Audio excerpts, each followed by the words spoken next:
नमस्कार दोस्तों।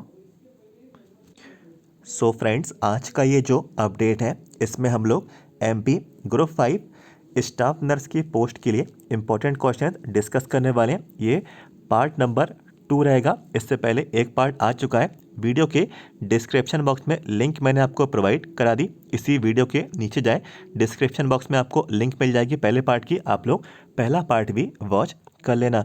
दोस्तों बिल्कुल भी आप लोग जो है टाइम वेस्ट नहीं करेंगे, सीधे से बढ़ जाते हैं अपने पहले सवाल की ओर।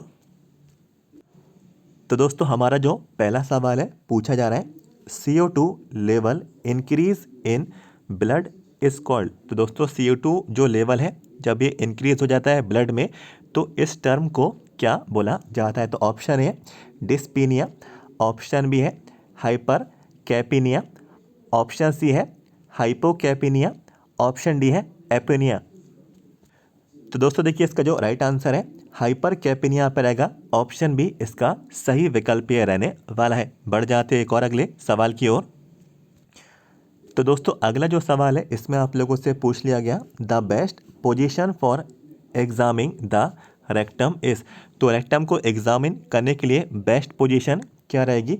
तो ऑप्शंस आपको इसमें आप पे दे दिए गए। ऑप्शन ए है प्रोन, ऑप्शन बी है नी चेस्ट, ऑप्शन सी है सिम्स, ऑप्शन डी है लिथोटॉमी। तो दोस्तों देखिए इसका जो राइट आंसर है नी चेस्ट पोजीशन है। ऑप्शन बी इसका सही विकल्प ये रहने वाला है।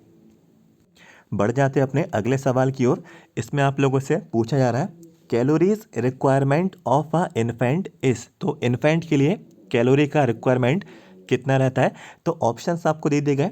ऑप्शन ए है 150 calories per kilogram body weight per day, option B है 130 calories kilogram body weight per day, option C है 160 calories per kilogram body weight per day, option D है 110 calories kilogram body weight per day. तो दोस्तों देखिए इसका जो right answer है option D यहाँ पे रहने वाला है 110 calories per kilogram body weight per day.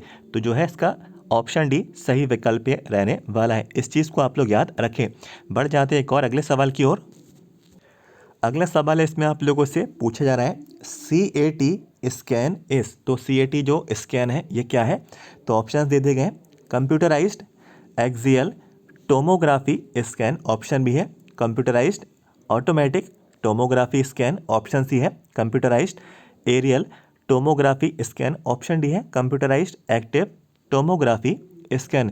तो दोस्तों देखिए इसका जो राइट आंसर है ऑप्शन ए यहाँ पर रहेगा कंप्यूटराइज्ड एक्सियल टोमोग्राफी स्कैन। तो ये जो है CAT स्कैन से संबंधित यहाँ पर रहने वाला है और यही इसका राइट आंसर ये रहेगा। इसको आप लोग याद रखें। बढ़ जाते हैं एक और अगले सवाल की ओर। अगले सवाल में आप लोगों से पूछा जा रहा है, colour coding of a most hazardous pesticides. तो आपको बताना है कलर कोडिंग और ये किसके लिए हैजार्डियस जो पेस्टिसाइड्स होते हैं। तो ऑप्शंस आपको दे दिए गए। ऑप्शन ए है रेड, ऑप्शन बी है ग्रीन, ऑप्शन सी है येलो और ऑप्शन डी है ब्लैक। तो दोस्तों देखिए हैजार्डियस पेस्टिसाइड्स का जो कलर कोडिंग है ये रेड यहाँ पे रहता है। ऑप्शन ए इसका सही विकल्प ये रहेगा। बढ़ जाते हैं एक और अगले सवाल की ओर। अगले सवाल में इसमें आप लोगों से पूछा जा रहा है, blood is stored at what temperature. तो जो ब्लड है ये स्टोर्ड होता है कितने टेम्परेचर पे स्टोर किया जा सकता है। तो ऑप्शंस दे दिए गए 2 degree Celsius to 8 degree Celsius, option B है -2 degree Celsius to 6 degree Celsius, option C है 20 degree Celsius to 22 degree Celsius, option D है एट रूम टेम्परेचर। तो दोस्तों ब्लड जो स्टोर रहता है कौन से टेम्परेचर पे ये स्टोर रहता है, 2 डिग्री से 8 डिग्री सेल्सियस के बीच। तो ऑप्शन ए जो है इसका सही विकल्प ये रहेगा। इस चीज़ को, इस रेंज को भी आप लोग जो है याद रखना। बढ़ जाते हैं एक और अगले सवाल की ओर। अगले सवाल में इसमें आप लोगों से पूछा जा रहा है, information given by the sufferer about his illness is called. तो दोस्तों सफरर जो रहता है या फिर हम लोग कहें पेशेंट जो रहता है तो वो अपनी इन्फॉर्मेशन जो अपनी जानकारी प्रोवाइड कराता है इलनेस अपनी बीमारी को लेकर। तो इस चीज़ को दोस्तों क्या टर्म बोला जाता है। तो ऑप्शंस आपको दे दिए गए, साइन, ऑप्शन बी है सिम्टम्स, ऑप्शन सी है ऑब्जर्वेशन, ऑप्शन डी है डायग्नोसिस। तो दोस्तों देखिए, जो इन्फॉर्मेशन जो पेशेंट प्रोवाइड कराता है अपनी बीमारी को लेकर, उसको क्या बोलते हैं, सिम्टम्स इसको बोला जाता है। तो ऑप्शन बी इसका राइट आंसर ये रहने वाला है। बढ़ जाते हैं अपने अगले सवाल की ओर। इसमें आप लोगों से पूछ लिया गया इन अ प्रिस्क्रिप्शन D5W मीन्स, तो आपको बताना है D5 जो W जो वर्ड इस्तेमाल किया जाता है प्रिस्क्रिप्शन में, तो इसका मतलब क्या रहेगा। तो ऑप्शन दिए गए distilled water 5 ml daily 5 times, 5 drops of water, dextrose 5% in water. तो दोस्तों देखिए, D5W का जो मतलब है डेक्सट्रोज 5% इन वाटर, तो ऑप्शन डी इसका राइट आंसर ये रहने वाला। इस चीज़ को आप लोग याद रखें। बढ़ जाते हैं एक और अगले सवाल की ओर। अगले सवाल में पूछा जा रहा है drug obtained from plant source, तो प्लांट सोर्स द्वारा जो ड्रग्स पाई जाती हैं या फिर ऑब्टेन होती हैं, तो इनको क्या बोला जाता है। तो देखिए, ऑप्शन ए है रिसरपाइन, ऑप्शन बी है पेनिसिलिन, ऑप्शन सी है इथेनॉल, ऑप्शन डी है सल्फा मिथाक्सोल। तो दोस्तों देखिए, इसका जो राइट आंसर है रिसरपाइन यहाँ पे रहेगा। ऑप्शन ए इसका सही विकल्प ये रहने वाला है। इस चीज़ को भी आप लोग याद रखें। बढ़ जाते एक और सवाल की ओर। अगले सवाल में इसमें आप लोगों से पूछ लिया गया CSF examination helps in diagnosis of, तो जो CSF एग्जामिनेशन होता है तो ये हेल्प करता है किस चीज़ को, डायग्नोस को लेकर। ऑप्शन है आपको दे दिए गए। तो पहला ऑप्शन है ऑटोसेलेरोसिस, ऑप्शन बी है urinary tract infection, option C है थायराइड डिसफंक्शन, ऑप्शन डी है मेनिंजाइटिस। तो दोस्तों देखिए, आप सभी को बताना चाहता हूँ जो CSF एग्जामिनेशन होता है ये डायग्नोस जो यहाँ पे इस्तेमाल करने के काम आता है। तो देखिए, इसका जो राइट आंसर है मेनिंजाइटिस, ऑप्शन डी इसको यहाँ पे राइट आंसर ये रहने वाला है। CSF एग्जामिनेशन जो है मेनिंजाइटिस के डायग्नोसिस के लिए ये यूज़ यहाँ पे किया जाता है। तो इस चीज़ को भी आप लोग याद रखें। बढ़ जाते हैं एक और अगले सवाल की ओर। अगले सवाल में इसमें आप लोगों से पूछा जा रहा है normal value of blood urea इस, तो नॉर्मल वैल्यू बतानी है ब्लड यूरिया की। तो आपको देखिए ऑप्शंस दे दिए गए 2 से 5 mg/dl, ऑप्शन बी है 10 से 50 mg/dl, ऑप्शन सी है 10 से 50 mg/dl, ऑप्शन डी है 2 से 5 mg/dl। तो दोस्तों देखिए, ब्लड यूरिया का जो नॉर्मल जो वैल्यू रहता है तो ये 10 से 50 mg/dl यहाँ पे रहता है। तो इस चीज़ को आप लोग याद रखें, इस रेंज को आप लोग याद रखें। बढ़ जाते हैं एक और अगले सवाल की ओर।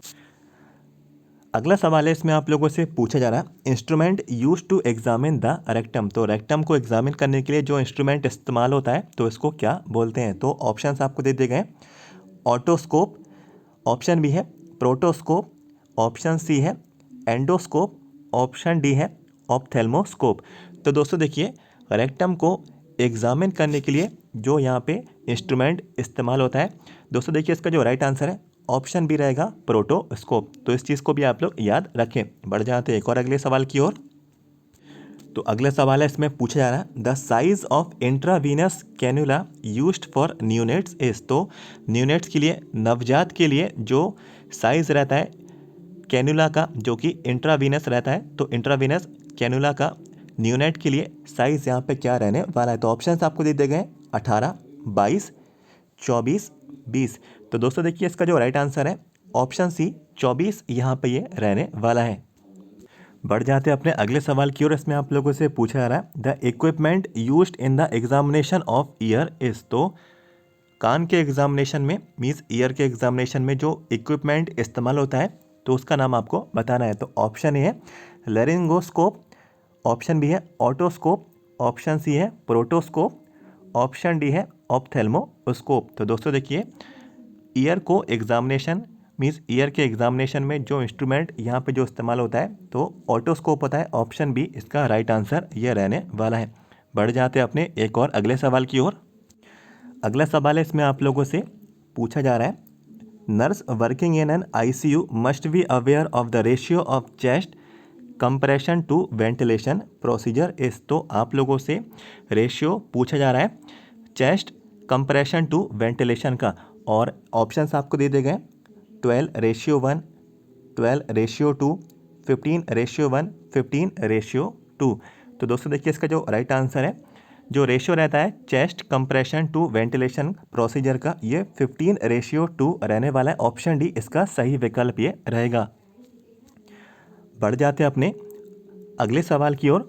तो सवाल है a healthy person can donate blood dash times a year, means कोई हेल्दी पर्सन है तो वो अपना ब्लड डोनेट करना चाहता है, तो साल भर में कितनी बार वो ब्लड डोनेट कर सकता है। तो देखिए ऑप्शंस आपको दे दिए गए, 6 या फिर 7, ऑप्शन बी है 5 या फिर 6, ऑप्शन सी है 3 या फिर 4, ऑप्शन डी है 2 या फिर 3 बार।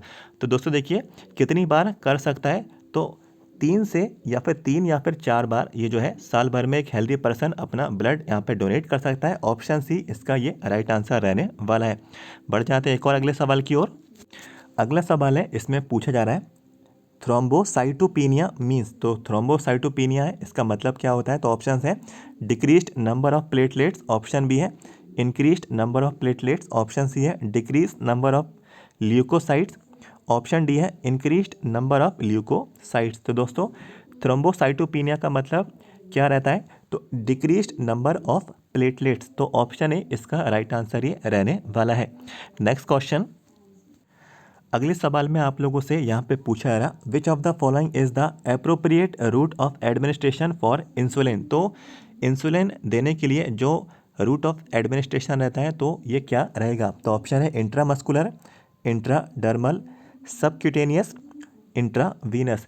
तो दोस्तों देखिए राइट आंसर सबक्यूटेनियस यहाँ पर रहेगा, ऑप्शन सी इंसुलिन का जो रूट ऑफ एडमिनिस्ट्रेशन है सबक्यूटेनियस यहाँ पे ये रहने वाला है। बढ़ जाते हैं एक और अगले सवाल की ओर। अगला सवाल है, इसमें आप लोगों से पूछ लिया गया है size of needle for intramuscular injection. तो इंट्रामस्कुलर इंजेक्शन के लिए size of the needle means needle का साइज क्या रहेगा। तो आपको बता दिया गया ऑप्शंस में 18 से 20 गॉज, ऑप्शन बी है 21 से 23 गॉज, ऑप्शन सी है 24 से 25 गॉज, और ऑप्शन डी है 26 से 27 गॉज। तो दोस्तों देखिए size of the needle for intramuscular injection, ये देखिए इसका जो राइट आंसर है ऑप्शन बी 21 से 23 गॉज ये रहने वाला है और यही इसका राइट आंसर रहेगा। बढ़ जाते हैं एक और अगले सवाल की ओर। तो अगला सवाल है, इसमें आप लोगों से फुल फॉर्म पूछा जा रहा है। तो फुल फॉर्म है OSCE मीन्स, तो OSCE का मतलब यहाँ पे क्या है। तो ऑप्शन दे दिए गए objective structured clinical examination, option B है observation structured clinical examination, option C है objective subjective clinical examination, option D है ऑब्जर्वेशन सब्जेक्ट कोर्स एग्जामिनेशन। तो दोस्तों देखिए OSCE का मतलब यहाँ पे ऑब्जेक्टिव स्ट्रक्चर्ड क्लिनिकल एग्जामिनेशन ये रहने वाला है और यही इसका ये राइट आंसर रहेगा। तो दोस्तों ये तो था पार्ट नंबर 2 और इससे पहले एक पार्ट आ चुका है, तो इसी वीडियो के नीचे जाएं, डिस्क्रिप्शन बॉक्स में लिंक आपको मिल जाएगी पहले पार्ट की, पहला पार्ट भी आप लोग वॉच कर लें, उसको भी आप लोग देख लें। और जितनी भी कैंडिडेट्स को MP ग्रुप 5 के स्टाफ नर्स की पोस्ट के लिए यदि आपको प्रीवियस पेपर्स अगर आपको यहाँ पे चाहिए तो आप सभी को बताना चाहता हूँ मेरे पास पेपर्स अवेलेबल हैं। इसके लिए आपको 150 रुपीज़ का अमाउंट पे करना होगा। 150 रुपीज़ का अमाउंट जैसे आप लोग पे कर देंगे प्रीवियस पेपर्स की PDF फाइल आप लोगों को भेज दी जाएगी। तो चैनल का व्हाट्सएप नंबर मैं आपको बता देता हूँ 7415543659, ये चैनल का व्हाट्सएप नंबर है। व्हाट्सएप पे आप लोग हमें मैसेज कर दें और सारी डिटेल्स आप लोगों को प्रोवाइड करा दी जाएगी। और कौन कौन से टॉपिक से प्रश्न आप लोगों के कवर किए गए थे लास्ट टाइम और एग्ज़ाम का लेवल क्या था, तो ये सारी जानकारी आप सभी लोग जो है उन पेपर्स में चेक कर सकते हैं। ये अपडेट आपको कैसा लगा ज़रूर बताएं। सबसे पहले वीडियो को लाइक कर दें और आगे का पार्ट चाहते हैं तो आप लोग अपना फीडबैक ज़रूर शेयर करें और चैनल को भी सब्सक्राइब करें। कोई भी इन्फॉर्मेशन अब आपसे छूटना नहीं चाहिए। वीडियो के नीचे जाएं, सब्सक्राइब के रेड बटन को आप पे क्लिक करें। MP ग्रुप 5 हर अपडेट इसी तरीके से आगे भी पाते रहें। मिलते हैं आपसे अगले वीडियो में। Thank you so much.